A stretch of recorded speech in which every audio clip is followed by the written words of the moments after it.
happen happen. Nigerians in US demand probe into death of Oyotunji monarch Aronfale allegedly assaulted on Alaafin's orders. Plan solidarity march. Bẹ́ẹ̀ ni o, àwọn ọmọkọ original ní ìlú Amẹ́ríkà tí ikú bàbá ọba Ọ̀yọ́túnjí tí ó dùn wọ́n kan egungun tí ó ṣe du ìwọ àti èmi, àwọn ni wọ́n ní wọn nígbà pẹ̀lú oríṣiríṣi nǹkan tí ó ṣẹlẹ̀. Lílù tí wọ́n lu bàbá Aronfale ìyẹn bàbá ọba Ọ̀yọ́túnjí tí wọ́n jọ̀ wọ́n lẹ́sẹ̀ láyà tí wọ́n fún wọn ní ìfọ́nú ìfọ́tí after the whole thing tó padà já síkú fún bàbá ọba Ọ̀yọ́túnjí.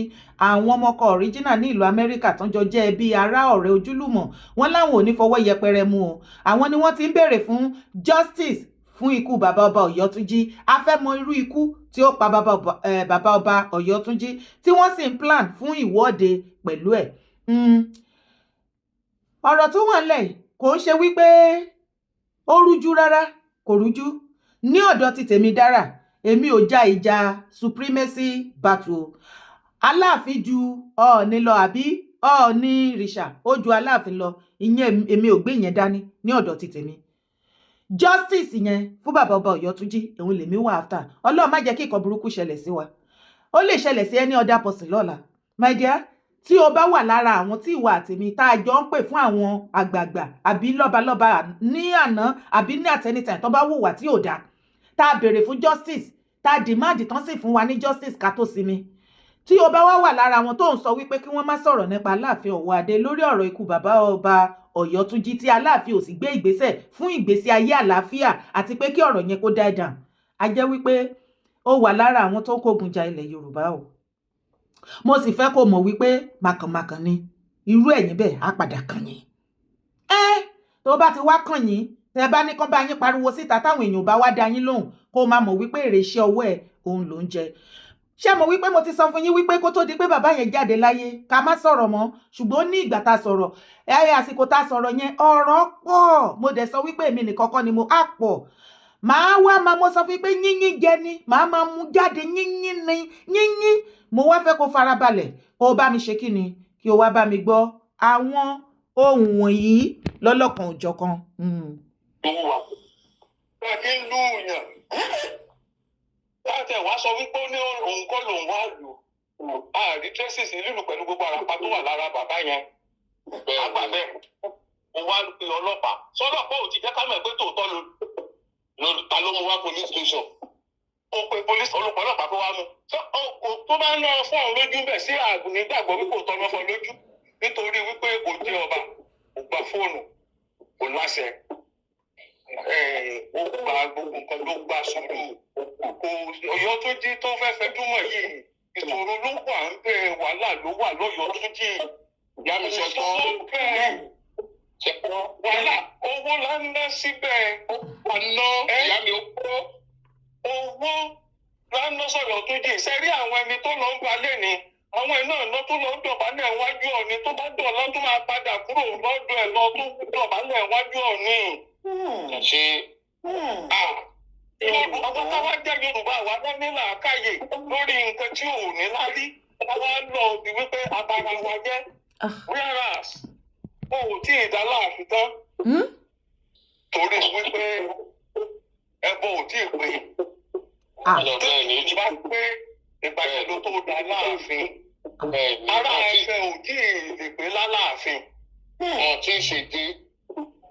Sọ̀rọ̀ torí ìdí èyí ń kọ́. Kí ló ń pè ní kí ló fi ń jà? Ìjà náà máa fi ń jà. Adékọ́nìjà ó lè gbádé lójú ogun kó mú ìwálẹ̀. Ìjà náà máa fi ń jà lójú ogun. Ìjà ilé ìfẹ́ ní ìjà wà. Bá a ṣe ń sọ̀rọ̀ yóò gbadà, ó fẹ́ máa lo ojú ń lo dà tó ní lọ́wọ́. Ṣé ń gbọ́? Èyí dára. Òun kún gbọ́. Àmbásádọ̀ sì dákẹ́, èmi fẹ́ kí gbogbo wọn rú dáadáa. Ó ń kálukú sọ tiẹ̀. Ìgbà sọ káwo sọ at the end of the day. Àwa sọ nǹkan tó bá yẹ ká sọ. Àsìkò ọ̀rọ̀ kò tí ì tó sọ. Nígbà tí bàbá bí. Mi ò tí ì ní dárúkọ. Nígbà tí ọ̀rọ̀ bá dójú ẹ̀, gbogbo yẹn la sì máa sọ síta. Bẹ́ẹ̀ ni, kò sí rọ́bẹ̀. Ẹlẹ́ tó wà bẹ́ẹ̀ yìí, àwọn yìí ganan tún ti bẹ́lẹ̀ olóyè tó wà bẹ́ẹ̀ sọ̀rọ̀ pé kó má lọ́bẹ̀ kó má rọ̀yàn lọ́bẹ̀. ìyẹn Ọọ̀ni ìrìṣà wa yìí. Ọọ̀ni ìrìṣà pírẹ́sẹ̀ntì tó tún wà bẹ́ẹ̀ yìí àwọn bàbá tó jẹ́ láti Ọ̀yọ́ àwọn gangan tó tún sọ fún Ọọ̀ni wípé ọdún náà ẹ̀yin lẹ́bí wọn lájọ ṣùgbọ́n bàbá ẹ mọ̀ lọ́bẹ̀ yẹn o àmúgbó ni wọ́n igbó náà mú bẹ̀. ṣé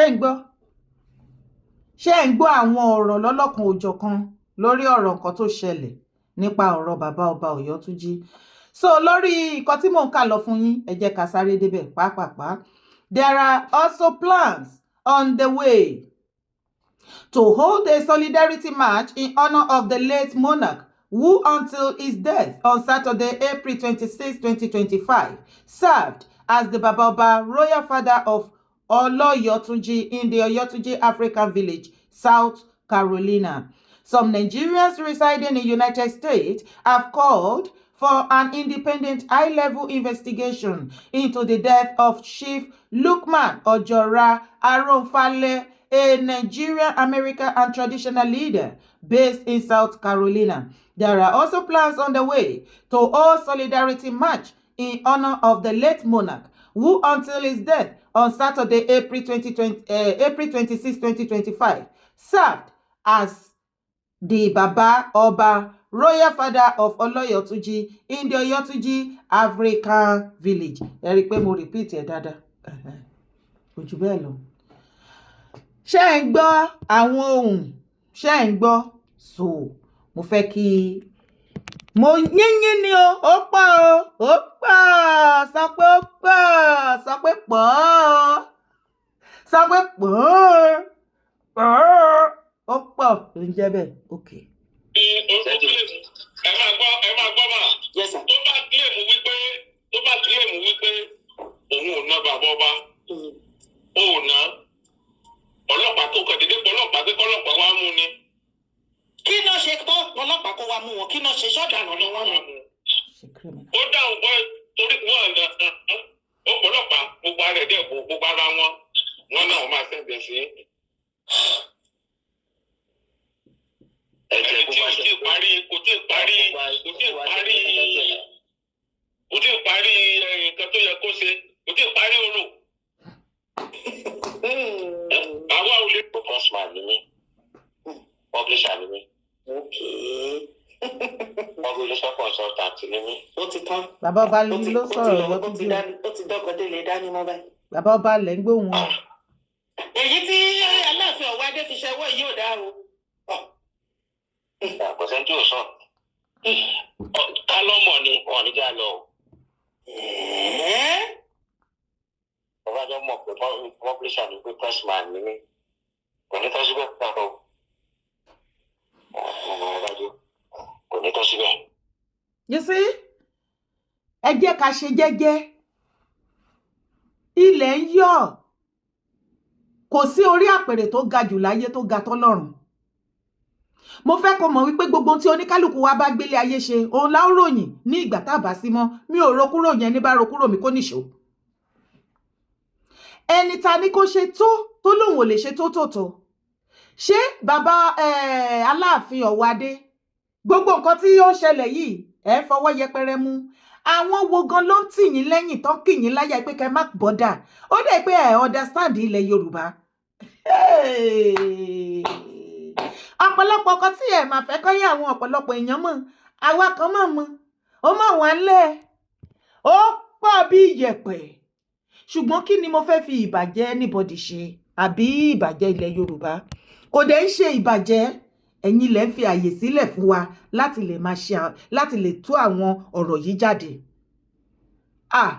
Mi ì tí fẹ́ sọ̀rọ̀ ju o ó pọ̀ ẹ jẹ́ àtúgbọ́ mi. ẹni tí kò tí ì parí orò kò tí ì parí orò kò tí ń lùyàn kò tí ń lọ ọdún tó máa lùyàn kò tí ì dájú o kò dájú o ẹ̀gbọ́n tó ó sì máa tún adé yẹn dé. Àbájá ṣe lórí o.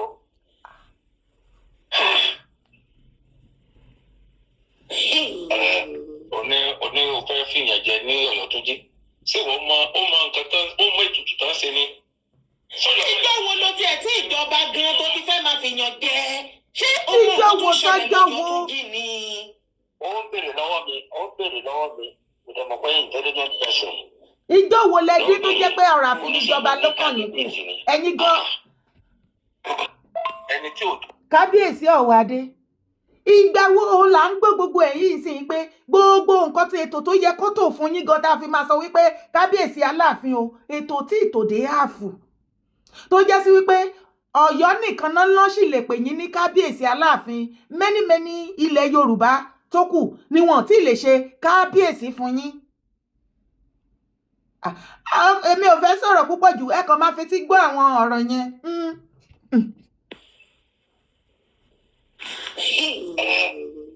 Òní ò fẹ́ fìyàn jẹ ní Ọ̀yọ́ tó jí ṣé wọ́n mọ nǹkan tán ó mọ ètùtù tán ṣe ni. Èmi á ní pé ká jẹ́ ká torí ó pọ̀ mi ì dẹ̀ fẹ́ kí fídíò ogun jù yínyín jẹ ní ìmọ̀ yín jáde àwọn ohun bàbá yẹn gangan òun lẹ̀ ń gbọ́ tí wọ́n ṣe àwọn àlàyé. So àtúnṣe ọmọlúàbí fún ilẹ̀ Yorùbá ìṣẹ̀yà bẹ́ẹ̀ ni gbogbo ẹ̀yin ọmọ ilẹ̀ Yorùbá pátápátá nílé àti lókè òkun ni mò ń pè àtúnṣe ọmọlúàbí fún ilẹ̀ Yorùbá land ilẹ̀ bàbá wa Yorùbá nation is a movement just like Àgbẹ̀kọ̀yà Àókọ̀yà OPC and so on and so forth. Àlàyé ni mo ní kí ṣe fún yín ẹ̀yin ìyá mi ẹ sì farabalẹ̀ àtẹ̀yin bàbá mi ẹ̀yin ẹ̀gbọ́n mi gbogbo wa ẹ farabalẹ̀ kẹ́ gbọ́ àlàyé mi kékeré bí. Bí mo yé ṣàlàyé lọ Yorùbá nation is a movement Yorùbá nation movement Àgbẹ̀kọ̀yà wà OPC wà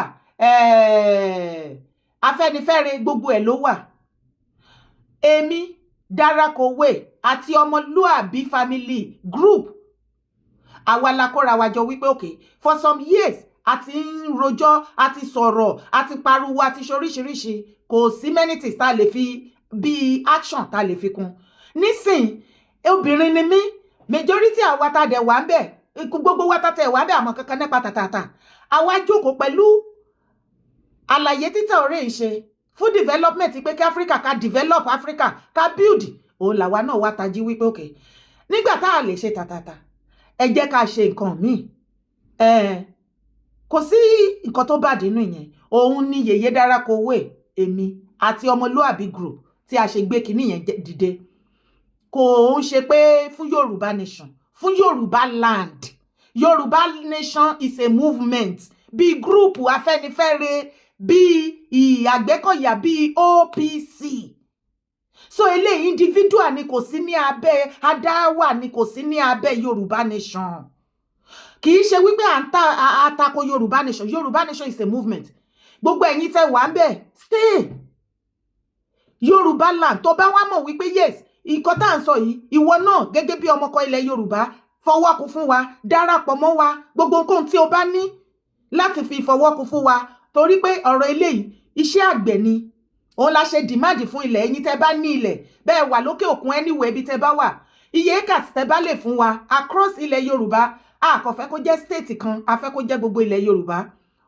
òun la ṣe ń pè yín ẹ fún wa nílẹ̀ ẹ support wa mo ti ṣàlàyé láìmọye ìgbà pé àwọn ọ̀gá DSS ti pè wá àwọn àgbààgbà kan nílẹ̀ Yorùbá ti pè wá àwọn ọ̀gá ọlọ́pàá ti bá wa sọ̀rọ̀ lórí project tí èmi Dárakọ̀wé àti ọmọlúàbí tá gbé dání fún ilẹ̀ Yorùbá tí a pè ní àtúnṣe ọmọlúàbí fún ilẹ̀ Yorùbá ìṣẹ̀yà wípé iṣẹ́ kìí ṣe pé a fẹ́ fi dá wàhálà alẹ́ àbí jàgídíjàgan àbí láti máa attack tí a dẹ̀ ti sọ wípé kò sí nǹkan tó jọ bẹ́ẹ̀ tí agreement ti wà so mo ní láti wà very very careful kò ní kankan ṣe pẹ̀lú media Yorùbá nation àbí agitator ṣùgbọ́n ìwọ tí o bá jẹ́ ọmọ mò ń pe ìwọ tó jẹ́ ọmọ ọkọ ilẹ̀ Yorùbá kìí ṣe pé sọ̀rọ̀sọ̀rọ̀ pé kó wá bá mi sọ̀rọ̀ lórí ẹ̀ ìwọ̀nba àlàyé tí mo bá lè ṣe bẹ́ẹ̀ tí ó bá tó àsìkò ibi tí a bá rí wípé iṣẹ́ pọ̀ ta ní láti pariwo síta there are media houses tá ti ṣe meeting ní Nàìjíríà ń bẹ̀ àti àwọn kọ̀ọ̀kan tí mo mọ̀ tán wà labroad tá ti jọ ṣe meeting láti máa bá wa gbé iṣẹ́ yẹn jáde kò ní jẹ́ pé látọ̀dọ̀ mi nìkan tí àwọn iṣẹ́ yẹn bá ṣe ń jáde wọ́n á máa bá wa fídíò kò ń ṣe pé write up nìkan press release nìkan pẹ̀lú fídíò tí gbogbo yín gbogbo wa gbogbo nǹkan tí a jọ ń ṣiṣẹ́ lé lórí gbogbo iṣẹ́ tá a jọ ń ṣe tẹ́ máa rí from time to time ṣe mọ̀ pé iṣẹ́ ilé ìkó ń ṣe pé tàtàtà àbí wọn gbúdọ̀ bá wa ń bẹ̀ wọn gbúdọ̀ rí wa ń bẹ̀ èyí tí máa wá fi kó lẹ̀ ni wípé tẹ bá ń rò pé ẹ má ń ṣe gbá o àwọn Fúlàní o àwọn òṣèkí nìkan o mo ní ìlú north ojoojúmọ́ lógun terrorist ń jà wọ́n bẹ̀ ṣùgbọ́n ìlú north yẹn náà ti ń kó most of àwọn oúnjẹ wá láti bẹ̀ wá fún àwa south tó bá nǹkan tó bá wọn tó survive láti lè ṣe farm bẹ́ẹ̀ èmi ń fi dẹ́ lójú pa máa ṣe àwọn àlàyé tó fẹ́ kí n sọ síta kó o lè gbọ́ pé kinní kan ìyẹn ni mi ní sọ because àwọn ọ̀rọ̀ kan wà tá à ní gbogbo aṣọ kan là ń sá lóòrùn ṣùgbọ́n mo kàn aṣọ ẹ̀ ni wípé ẹ má rò pé èmi nìkan ni o àwọn ọlọ́dẹ àwọn vigilante gbogbo wọn láti bá ṣe meeting yóò kàn sí ń dúró o mọ bí tí iṣẹ́ ti dé ni àwọn gbogbo wọn láti bá ṣe meeting tí gbogbo wa dẹ̀ ti fohùn kò iṣẹ́ yá àtúnṣe ọmọlúàbí fún ilẹ̀ Yorùbá iṣẹ́ yá má gbẹ̀yìn bẹ́ẹ̀ má jẹ́ kán wá ẹtì nínú iṣẹ́ tó délẹ̀ yìí a fẹ́ build ilẹ̀ Yorùbá development la need òun ni mò ń pè yín fún kò ní kankan ṣe ẹ má bá ẹ̀yin tí ẹ sọ wípé bóyá media no mi ò fẹ́ nǹkan tó máa fi attack anybody mi ò fẹ́ nǹkan tó máa di ìjà mi ò fẹ́ nǹkan tó máa parọ́ sínú ẹ̀ mi ò fẹ́ nǹkan tó máa fi lu jìbìtì gbà lọ́wọ́ àwọn ẹlòmíì àbí tí mi nímọ̀ kankan pa ẹ̀ ìwọ̀nba nǹkan tí agbára mi gbé ìwọ tí o bá nírú mi lọ́mọ àbí tó nírú mi lábúrò àbẹ́gbọ́n àbíyàwó tó bá ní irú ẹ̀dí àbáyé nǹkan tó bá mọ̀ wípé o lè fi support ẹ̀ positively fún ilẹ̀ wa mi ò sọ pé family mi àbẹ́ mi fún ilẹ̀ wa tájọ máa ṣe tájọ máa rí òun ni kò ṣe fún mi ṣùgbọ́n tó bá wá sọ wípé torí Yorùbá nation mi ò bínú mi ò jà kò jẹ́ dandan kò mí pé tó ò bá ṣe bẹ́yẹ lò mi ò ní ṣe bí a kí àlàyé mi kò yé yín mi ò bá anybody jà Yorùbá nation ò kú stay ìwọ tó wà ń bẹ̀ bẹ́ẹ̀ ni ṣùgbọ́n eléyìí tí mò ń sọ yìí kò ní ìkọ̀kan ṣe pẹ̀lú Yorùbá nation orúkọ tèmi ò yí padà Yèyé Dára Kowó Èkókókó ni mò ń jẹ́ má gbàgbé láti bá mi subscribe sórí YouTube channel ẹ̀yin tí ọ̀rọ̀ mi yé ẹ ṣé gan ni mo mọ̀ pé bí mo ṣe ṣàlàyé yẹn ẹ tún Tuesday ẹ gbé lọ síbi tẹ́ fẹ́ gbé lọ gbogbo ìyẹn ò kan èmi ṣùgbọ́n ohun tí mo sọ bá mi repeat ẹ kó gé àárín yẹn kó bá mi pín káàkiri gbogbo àwọn ọmọ Yorùbá bá mi jù sí group ẹ bá mi jù sí gbogbo ibi tó yẹ kó jù sí kí wọ́n gbọ́ àlàyé mi torí a ní àwọn ọlọ́pọlọ pípé tó pọ̀ láàrin ọmọ Yorùbá mo dúpẹ́ lọ́wọ́ yín má gbàgbé láti bá mi drop comment ire o kàbìtì sì bá mi share thumb up.